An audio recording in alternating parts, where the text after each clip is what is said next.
Livro Problema do Ser, do Destino e da Dor, de Leon Denis, 1905. Capítulo 27. Revelação pela dor. É principalmente perante o sofrimento que se mostra a necessidade, a eficácia de uma crença robusta, poderosamente essente, ao mesmo tempo, na razão, no sentimento e nos fatos, e que explique o enigma da vida, o problema da dor. Que consolações podem o materialismo e o ateísmo oferecer ao homem atacado de um mal incurável? Que dirão para acalmar os desesperos, preparar a alma daquele que vai morrer? De que linguagem usarão com o pai e com a mãe ajoelhados diante do berço do filhinho morto, com todos aqueles que vêm descer a cova aos esquifes dos entes queridos? Aqui se mostra toda a pobreza, toda a insuficiência das doutrinas do nada. A dor não é somente o critério, por excelência, da vida, o juiz que pesa os caracteres, as consciências, e dá a medida da verdadeira grandeza do homem. É também um processo infalível para reconhecer o valor das teorias filosóficas e das doutrinas religiosas. A melhor será, evidentemente, a que nos conforta, a que diz por que as lágrimas são quinhão da humanidade e fornece os meios de estancá-las. Pela dor descobre-se com mais segurança o lugar onde brilha o mais belo, o mais doce raio da verdade, aquele que não se apaga. Se o universo não é mais do que um campo fechado, unicamente acessível às forças caprichosas e cegas da natureza, uma odiosa fatalidade nos esmaga, se não há nele nem consciência, nem justiça, nem bondade, então a dor não tem sentido, não tem utilidade, não comporta consolações. Só resta impor silêncio ao nosso coração despedaçado, porque seria pueril e vão importunar os homens e o céu com os nossos lamentos. Para todos aqueles cuja vida é limitada pelos estreitos horizontes do materialismo, o problema da dor é insolúvel, não há esperança para aquele que sofre. Não é verdadeiramente coisa estranha a impotência de tantos sábios, filósofos, pensadores, há milhares de anos, para explicarem e consolarem a dor, para nula fazerem aceitar quando é inevitável. Uns a negaram, o que é pueril, outros aconselharam o esquecimento, a distração, o que é vão e covarde, quando se trata da perda dos que amamos. Em geral, tem-nos ensinado a temê-la, a receá-la e detestá-la. Bem poucos a têm compreendido, bem poucos a têm explicado. Por isso, em torno de nós, nas relações cotidianas pobres, banais e infantis se têm tornado as palavras de simpatia, as tentativas de consolação prodigalizadas àqueles que a desgraça tocou. Que frias palavras nos lábios, que falta de calor e de luz nos pensamentos e nos corações. Que fraqueza, que inanidade nos processos empregados para confortar as almas enlutadas, processos que antes lhes agravam e redobram os males, a tristeza. Tudo isso resulta unicamente da obscuridade que envolve o problema da dor, dos falsos dados vulgarizados pelas doutrinas negativistas e por certas filosofias espiritualistas. Com efeito, é próprio das teorias errôneas desanimarem, acabrunharem, ensombrarem a alma nas horas difíceis, em vez de lhe proporcionarem os meios de fazer frente ao destino com firmeza. E as religiões, podem perguntar-nos. Sim, sem dúvida, as religiões acharam socorros espirituais para as almas aflitas, todavia, as consolações que oferecem assentam numa concepção demasiadamente acanhada do fim da vida e das leis do destino, como já por nós foi suficientemente demonstrado. As religiões cristãs, principalmente, compreenderam o papel grandioso do sofrimento, mas exageram-no, desnaturam-lhe o sentido. O paganismo exprimia a alegria, seus deuses coroavam-se de flores e presidiam as festas, entretanto, os estoicos e, com eles, certas escolas secretas, consideravam já a dor como elemento indispensável à ordem do mundo. O cristianismo glorificou-a, deificou-a no pessoa de Jesus. Diante da cruz do Calvário, a humanidade achou menos pesada a sua. A recordação do grande supliciado ajudou os homens a sofrer e a morrer, todavia, levando as coisas ao extremo, o cristianismo deu à vida, à morte, à religião, a Deus, aspectos lúgubres, às vezes terrificantes.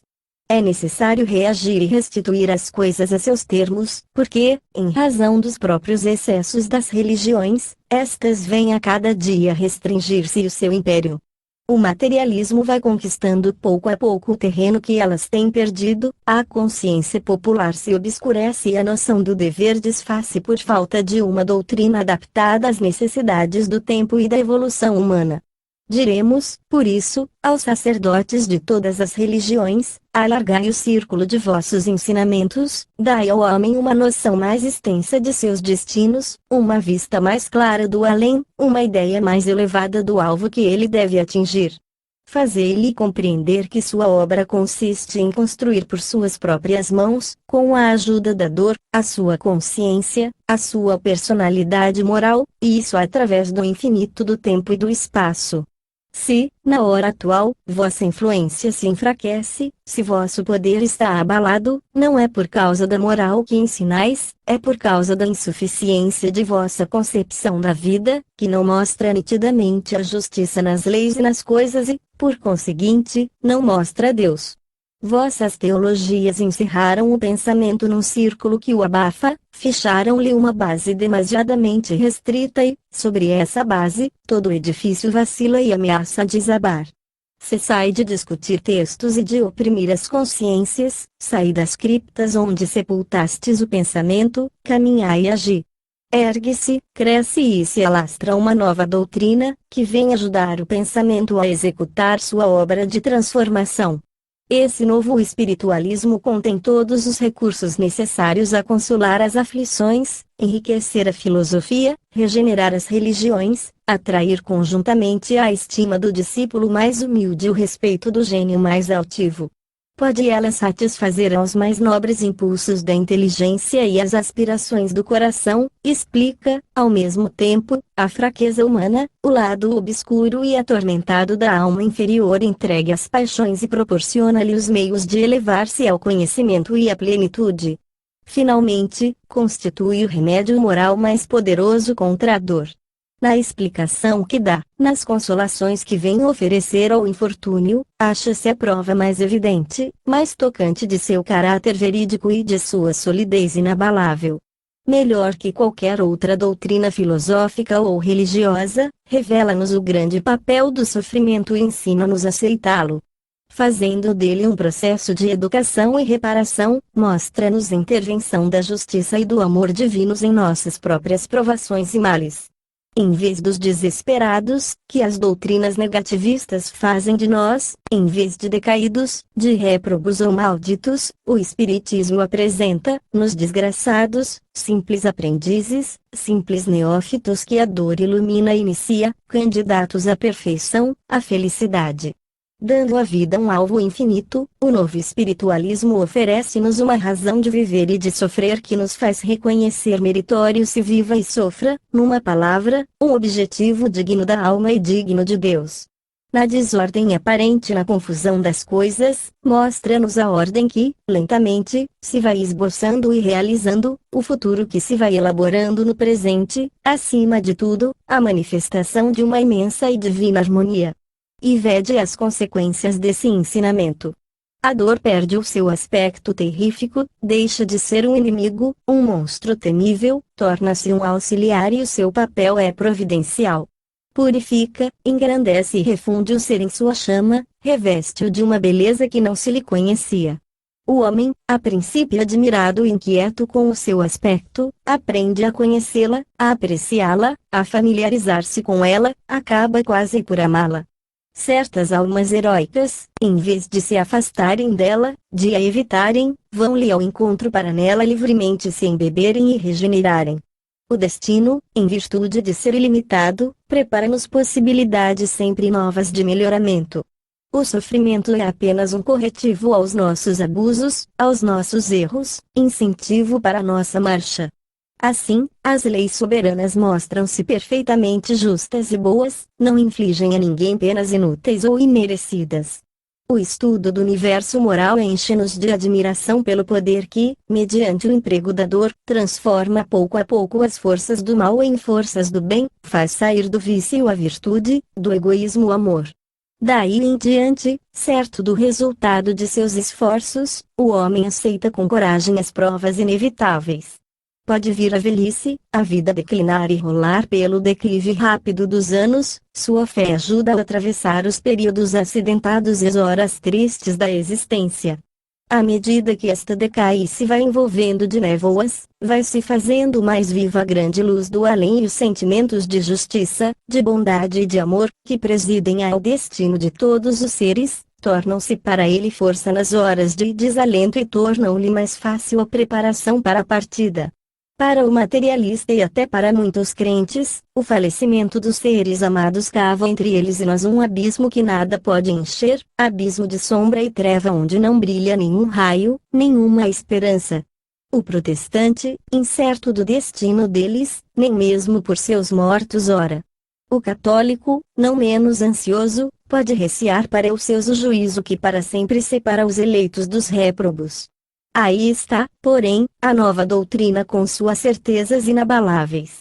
Para aqueles que a têm adotado, a morte, como a dor, não traz pavores. Cada cova que se abre é uma porta de libertação, uma saída franca para a liberdade dos espaços. Cada amigo que desaparece vai preparar a morada futura, balizar a estrada comum em que todos nos havemos de reunir, só aparentemente há separação. Sabemos que essas almas não nos deixarão para sempre, íntima comunhão pode estabelecer-se entre elas e nós. Se suas manifestações na ordem sensível encontram obstáculos, podemos pelo menos corresponder-nos com elas pelo pensamento. Conheceis a lei telepática, não há grito, lágrima, apelo de amor, que não tenha sua repercussão e sua resposta.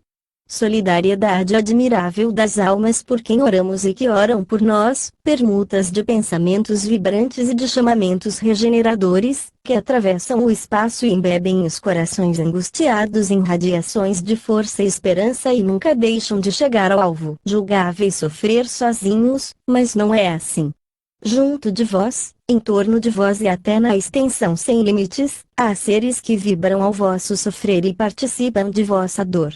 Não a torneis demasiadamente viva, por amor deles. A dor, a tristeza humana, deu Deus por companheira a simpatia celeste, e essa simpatia toma, muitas vezes, a forma de um ser amado que, nos dias de provação, desce, cheio de solicitude, e recolhe cada uma das nossas dores para com elas nos tecer uma coroa de luz no espaço. Quantos esposos, noivos, amantes, separados pela morte, vivem em nova união mais apertada e infinita. Nas horas de aflição, o espírito de um pai, de uma mãe, todos os amigos do céu se inclinam para nós e nos banham as frontes com seus fluidos suaves e afetuosos, envolvem-nos os corações em tépidas palpitações de amor. Como nos entregarmos ao mal ou ao desespero, em presença de tais testemunhas, certos de que elas veem as nossas inquietações, leem nossos pensamentos, nos esperam e se aprontam para nos receberem nos portões da imensidade. Ao deixarmos a Terra, iremos encontrá-los todos e, com eles, ainda maior número de espíritos amigos, que havíamos esquecido durante a nossa estada na Terra, a multidão daqueles que compartilharam das nossas vidas passadas e compõem nossa família espiritual. Todos os nossos companheiros da grande viagem eterna agrupar-se-ão para nos acolherem, não como a pálidas sombras, vagos fantasmas, animados de uma vida indecisa, mas na plenitude das suas faculdades aumentadas, como seres ativos, continuando a interessar-se pelas coisas da terra, tomando parte na obra universal, cooperando em nossos esforços, em nossos trabalhos, em nossos projetos. Os laços do passado reatar-se-ão com maior força. O amor, a amizade, a paternidade, outrora esboçados em múltiplas existências, cimentar-se-ão com os compromissos novos tomados, em vista do futuro, a fim de aumentar incessantemente e de elevar à suprema potência os sentimentos que nos unem a todos. E as tristezas das separações passageiras, o afastamento aparente das almas, causados pela morte, fundir-se-ão em efusões de felicidade no enlevo dos regressos e das reuniões inefáveis. Não deis, pois, crédito algum às sombrias doutrinas que vos falam de leis ferrenhas, ou então de condenação, de inferno e paraíso, afastando uns dos outros e para sempre aqueles que se amaram. Não há abismo que o amor não possa encher. Deus, que é todo amor, não podia condenar à extinção o sentimento mais belo, o mais nobre de todos os que vibram no coração do homem. O amor é imortal como a própria alma. Nas horas de sofrimento, de angústia, de acabrunhamento, concentrai-vos e, por invocação ardente, atraí a vós os seres que foram, como nós, homens e que são agora espíritos celestes, e forças desconhecidas penetrarão em vós e ajudar-vos-ão a suportar vossos males e misérias. Homens, pobres viajantes que trilhais penosamente a subida dolorosa da existência, sabei que por toda parte em nosso caminho seres invisíveis, poderosos e bons, caminham a nosso lado. Nas passagens difíceis seus fluidos amparadores sustentam nossa marcha vacilante. Abri-lhes vossas almas, ponde vossos pensamentos de acordo com os seus e logo sentireis a alegria de sua presença, uma atmosfera de paz e bênção envolver-vos-á, suaves consolações descerão para vós. Em meio às provações, as verdades que acabamos de recordar não nos dispensam das emoções e das lágrimas, seria contra a natureza. Ensinam-nos pelo menos a não murmurarmos, a não ficarmos acabrunhados sob o peso da dor, afastam de nós os funestos pensamentos de revolta, de desespero ou de suicídio que muitas vezes enxameiam no cérebro dos niilistas. Se continuamos a chorar, é sem amargura e sem blasfêmia.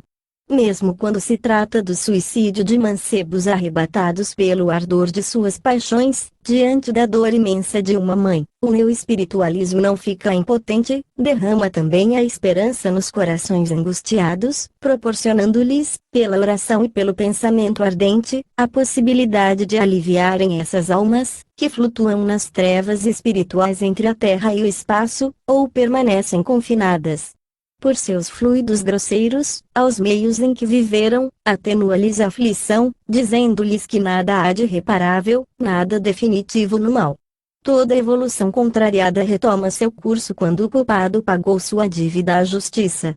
Em tudo essa doutrina nos oferece uma base, um ponto de apoio, donde a alma pode levantar o voo para o futuro e se consolar das coisas presentes com a perspectiva das futuras.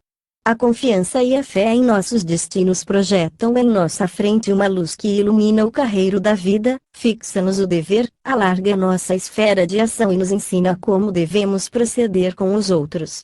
Sentimos que há no universo uma força, um poder, uma sabedoria incomparáveis e sentimos também que nós mesmos fazemos parte dessa força e desse poder de que descendemos. Compreendemos que as vistas de Deus sobre nós, seu plano, sua obra, seu objetivo, tudo tem princípio e origem no seu amor. Em todas as coisas Deus quer nosso bem e para alcançá-lo segue caminhos, ora claros, ora misteriosos, mas constantemente apropriados a nossas necessidades. Se nos separa daqueles que amamos, é para fazer-nos achar mais vivas as alegrias do regresso. Se deixa que passemos por decepções, abandonos, doenças, reveses, é para obrigar-nos a despregar a vista da terra e elevá-la para Ele, a procurar alegrias superiores àquelas que podemos provar neste mundo. O universo é justiça e amor. Na espiral infinita das ascensões, a soma dos sofrimentos, divina alquimia, converte-se, lá em cima, em ondas de luz e torrentes de felicidade. Não tendes notado no âmago de certas dores um travo particular e tão característico em que não é possível deixar de reconhecer uma intervenção benfazeja? Algumas vezes a alma ferida vê brilhar uma claridade desconhecida, tanto mais viva quanto maior é o desastre. Com um só golpe da dor levanta-se a tais alturas onde seriam necessários 20 anos de estudos e esforços para chegar. Não posso resistir ao desejo de citar 2 exemplos, entre muitos outros que me são conhecidos. Trata-se de 2 indivíduos que depois foram meus amigos, pais de 2 meninas encantadoras que eram toda a sua alegria neste mundo e que a morte arrebatou brutalmente em alguns dias. Um é oficial superior na região de leste. Sua filha mais velha possuía todos os dotes de inteligência e de beleza. De caráter sério, desprezava, de bom grado, os prazeres da sua idade e tomava parte nos trabalhos de seu pai, escritor, militar e publicista de talento. Havia-lhe ele dedicado, por essa razão, um afeto que ia até ao culto. Em pouco tempo uma doença irremediável arrebatava a donzela a ternura dos seus. Entre os seus papéis foi encontrado um caderno com o seguinte título: Para meu pai quando eu já não existir. Posto que gozasse de perfeita saúde no momento em que traçara essas páginas, tinha o pressentimento de sua morte próxima e dirigia ao pai consolações comovedoras. Graças a um livro que este descobriu na secretária da filha, entramos em relações. Pouco a pouco, procedendo com método e persistência, fez-se médium vidente e hoje possui, não somente a graça de estar iniciado nos mistérios da sobrevivência, mas também a de tornar a ver muitas vezes a filha perto de si, de receber os testemunhos do seu amor.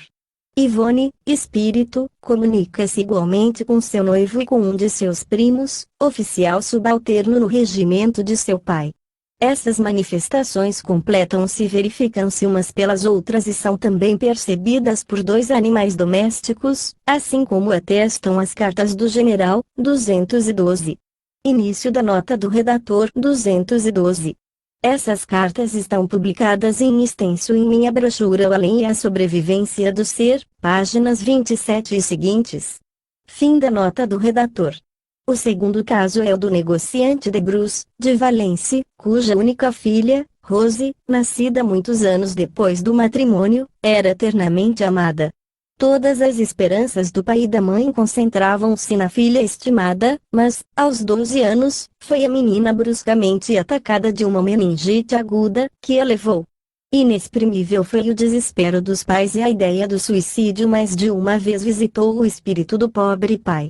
Cobrou, porém, ânimo devido a alguns conhecimentos que tinha do espiritismo e teve a alegria de tornar-se médium. Atualmente, comunica com a filha sem intermediário, livremente com segurança. Esta intervém frequentes vezes na vida íntima dos seus e produz, às vezes, ao redor deles, fenômenos luminosos de grande intensidade. Uns e outros nada sabiam do além e viviam numa culpada indiferença a respeito dos problemas da vida futura e do destino. Agora, fez-se para eles a luz. Depois de haverem sofrido, foram consolados e consolam, por sua vez, os outros, trabalhando por difundir a verdade em volta de si, impressionando todos os que dele se aproximam pela elevação de suas vistas e pela firmeza de suas convicções. Suas filhas voltaram-lhes transfiguradas e radiantes. E eles chegaram a compreender por que Deus os havia separado e como lhes prepara uma vida comum na luz e na paz dos espaços. Eis a obra da dor. Para o materialista, convém repeti-lo, não há explicação para o enigma do mundo nem para o problema da dor. Toda a magnífica evolução da vida, todas as formas de existência e de beleza lentamente desenvolvidas no decurso dos séculos, tudo isto, a seus olhos, é devido ao capricho de um acaso cego e não tem outra saída além do nada. No fim dos tempos será como se a humanidade nunca tivesse existido. Todos os seus esforços para elevar-se a um estado superior, todas as suas queixas, sofrimentos, misérias acumuladas, tudo se desvanecerá como uma sombra, tudo terá sido inútil e vão.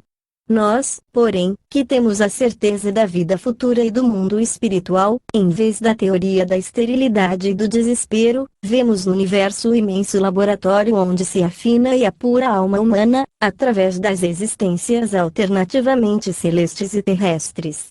O objetivo das últimas é um só: a educação das inteligências associadas aos corpos. A matéria é um instrumento de progresso, o que nós chamamos o mal, a dor, é simplesmente um meio de elevação. O eu é coisa odiosa, tem-se dito, todavia, permita-se-me uma confissão. De cada vez que o anjo da dor me tocou com a sua asa, senti agitarem-se em mim potências desconhecidas, ouvi vozes interiores entoarem o cântico eterno da vida e da luz. Agora, depois de ter compartilhado de todos os males de meus companheiros de viagem, bendigo o sofrimento. Foi ele que amoldou meu ser, que me fez obter um critério mais seguro, um sentimento mais exato das altas verdades eternas. Minha vida foi mais de uma vez sacudida pela desgraça, como o carvalho pela tempestade, mas nenhuma prova deixou de me ensinar a conhecer-me um pouco mais, a tomar maior posse de mim. Chega a velhice, aproxima-se o termo da minha obra. Após 50 anos de estudos, de trabalho, de meditação, de experiência, é-me grato poder afirmar a todos aqueles que sofrem, a todos os aflitos deste mundo, que há no universo uma justiça infalível. Nenhum de nossos males se perde, não há dor sem compensação, trabalho sem proveito. Caminhamos todos através das vicissitudes e das lágrimas para um fim grandioso fixado por Deus, e temos a nosso lado um guia seguro, um conselheiro invisível para nos sustentar e consolar. Homem, meu irmão, aprende a sofrer, porque a dor é santa. Ela é o mais nobre agente da perfeição. Penetrante e fecunda, é indispensável à vida de todo aquele que não quer ficar petrificado no egoísmo e na indiferença. Esta é uma verdade filosófica: Deus envia o sofrimento àqueles a quem ama. Eu sou escravo, dizia Epicteto, aleijado, um outro eruzem em pobreza e miséria e, todavia, amado dos deuses. Aprende a sofrer. Não te direi, procura a dor. Mas, quando ela se erguer inevitável em teu caminho, acolhe-a como uma amiga. Aprende a conhecê-la, a apreciar-lhe a beleza austera, a entender-lhe os secretos ensinamentos. Estuda-lhe a obra oculta. Em vez de te revoltares contra ela ou de ficares acabrunhado, inerte e fraco debaixo de sua ação, associa tua vontade, teu pensamento ao alvo a que ela visa, procura tirar dela, em sua passagem por tua vida, todo o proveito que ela pode oferecer ao espírito e ao coração.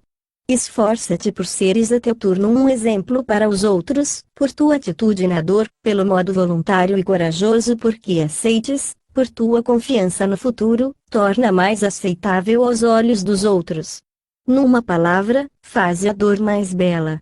A harmonia e a beleza são leis universais, e nesse conjunto a dor tem o seu papel estético. Seria pueril enraivecermos-nos contra esse elemento necessário à beleza do mundo. Exaltemo-la antes, com vistas e esperanças mais elevadas. Vejamos nela o remédio para todos os vícios, para todas as decadências, para todas as quedas. Vós todos que vergais sob o peso do fardo de vossas provações, ou que chorais em silêncio, aconteça o que acontecer, nunca desespereis. Lembrai-vos de que nada sucede debalde, nem sem causa. Quase todas as nossas dores vêm de nós mesmos, de nosso passado, e abrem-nos os caminhos do céu. O sofrimento é um iniciador, revela-nos o sentido grave, o lado sério e imponente da vida. Esta não é uma comédia frívola, mas uma tragédia pungente, é a luta para a conquista da vida espiritual e, nessa luta, o que há de maior é a resignação, a paciência, a firmeza, o heroísmo. No fundo, as lendas alegóricas de Prometeu, dos Argonautas, dos Nibelungen, os mistérios sagrados do Oriente não têm outro sentido. Um instinto profundo faz-nos admirar aqueles cuja existência não é senão um combate perpétuo contra a dor, um esforço constante para escalarem as abruptas ladeiras que conduzem aos cimos virgens, aos tesouros inviolados, e não admiramos somente o heroísmo que se patenteia, as ações que provocam o entusiasmo das multidões, mas também a luta obscura e oculta contra as privações, a doença, a miséria, tudo o que nos desata dos laços materiais e das coisas transitórias. Dar atenção às vontades, retemperar os caracteres para os combates da vida, desenvolver a força de resistência, afastar da alma da criança tudo o que pode amolentá-la, elevar o ideal a um nível superior de força e grandeza, eis o que a educação moderna deveria adotar como objetivo essencial, mas, em nossa época, tem-se perdido o hábito das lutas morais para se procurarem os prazeres do corpo e do espírito, por isso a sensualidade extravasa de nós, os caracteres aviltam-se, a decadência social acentua-se. Ergamos os pensamentos, os corações, as vontades. Abramos nossas almas aos grandes sopros do espaço. Levantemos nossas vistas para o futuro sem limites, lembremo-nos de que esse futuro nos pertence, nossa tarefa é conquistá-lo. Vivemos em tempos de crise. Para que as inteligências se abram às novas verdades, para que os corações falem, serão necessários avisos ruidosos, serão precisas as duras lições da adversidade. Conheceremos dias sombrios e períodos difíceis. A desgraça aproximará os homens, só a dor verdadeiramente lhes faz sentir que são irmãos. Parece que a sociedade segue em um caminho orlado de precipícios. O alcoolismo, a imoralidade, o suicídio, o crime e a anarquia fazem as suas devastações. A cada instante surgem escândalos, despertando curiosidades novas, remexendo o lodo onde fermentam as corrupções. O pensamento rasteja. A alma da França, que foi muitas vezes a iniciadora dos povos, o seu guia na via sagrada, sofre por sentir que vive num corpo viciado. Ó alma viva da França, separa-te desse invólucro gangrenado, evoca as grandes recordações, os altos pensamentos, as sublimes inspirações do teu gênio. Porque o teu gênio não está morto, dormita. Amanhã despertará. A decomposição precede a renovação. Da fermentação social sairá outra vida, mais pura e mais bela. Ao influxo da ideia nova, a sociedade humana encontrará de novo a crença e a confiança. Levantar-se-á maior e mais forte para realizar sua obra neste mundo.